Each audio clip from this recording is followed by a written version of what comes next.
Actress Lakshmi Menon அவர்களை பற்றி இப்போ நியூஸ் வந்து சோசியல் மீடியால ரொம்ப தீயா பரவிட்டு இருக்கு. ஸோ அந்த நியூஸ் மூலமாக என்ன கேள்விப்பட முடிஞ்சதுன்னா, அதாவது லட்சுமி மேனன் அவர்கள் வந்து கேரளாவில் இருக்கக்கூடிய எர்ணாகுளம் அப்படிங்கிற அந்த பகுதியில் இருக்கக்கூடிய கொச்சியில ஒரு பார் இருக்குங்க. அந்த பார்ல வந்து இப்போ ரீசெண்டா, அதாவது லட்சுமி மேனன் அவர்கள் அந்த கொச்சி பார்ல போயிட்டு ஃப்ரெண்ட்ஸோட இருந்திருக்காங்க. ஸோ அங்க வந்து சில ஐடி எம்ப்ளாயிஸ் வந்து வந்திருக்காங்க அந்த பாருக்கு குடிக்கிறதுக்கு.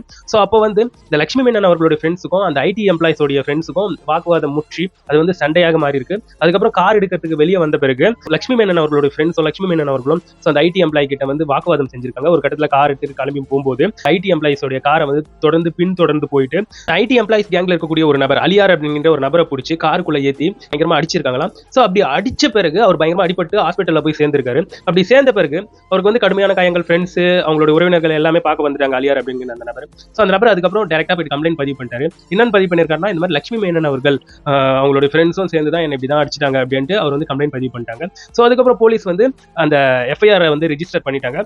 அதுக்கப்புறம் லட்சுமி மேனன் அவர்களை வந்து கான்டாக்ட் பண்ணும்போது போன் வந்து சுவிச் ஆஃப் செய்யப்பட்டு இருப்பதாக ஒரு தகவல் வந்து இப்போ கிடைச்சிருக்குங்க.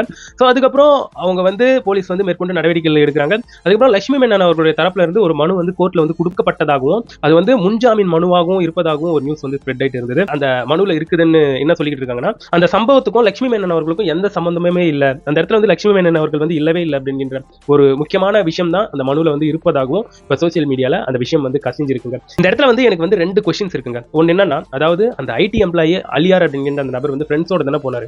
ஸோ அத்தனை பேர் இருக்கும்போது எப்படி அந்த ஒரு நபரை மட்டும் காருக்குள்ள ஏற்றி லட்சுமி மேனன் அவர்களுடைய ஃப்ரெண்ட்ஸ் அடிச்சிருப்பாங்கன்றது ஒரு டவுட்டா இருக்கா. இன்னொன்று வந்து லட்சுமி மேனன் அவர்கள் வந்து தவறே செய்யலைன்னா ஏன் ஃபோன் சுவிச் ஆஃப் பண்ணோம், ரெஸ்பான்ஸ் பண்ணி இல்லைங்க அந்த இடத்துல நான் இல்லவே இல்லை அப்படின்ட்டு ஒரு உண்மையை வந்து உறக்க சொல்லலாம் இல்லையா. ஏன் லட்சுமி மேனன் அவர்கள் வந்து தலைமறைவு அப்படிங்கிற இந்த நியூஸ் வந்து கேள்விப்பட முடியுது. ஸோ எல்லாமே ஒரு டவுட்ஃபுல்லாக இந்த இடத்துல வந்து இருந்துகிட்டு இருக்கு. எனவே நண்பர்களே, போலீஸ் வந்து இப்போ ஆன் டைம்ல வந்து இன்வெஸ்டிகேஷன் வந்து பண்ணிட்டு இருக்காங்க. கூடிய விரைவில் இதற்கான சரியான ஒரு தகவல் என்பது கிடைச்சிவிடும். ஸோ நீங்க வந்து உங்களுடைய கமெண்ட்ஸ் என்னோட கமெண்ட் செக்ஷன்ல பதிவு பண்ணிட்டு போயிடுங்க. நான் உங்களை நாளைக்கு பார்க்குறேன்.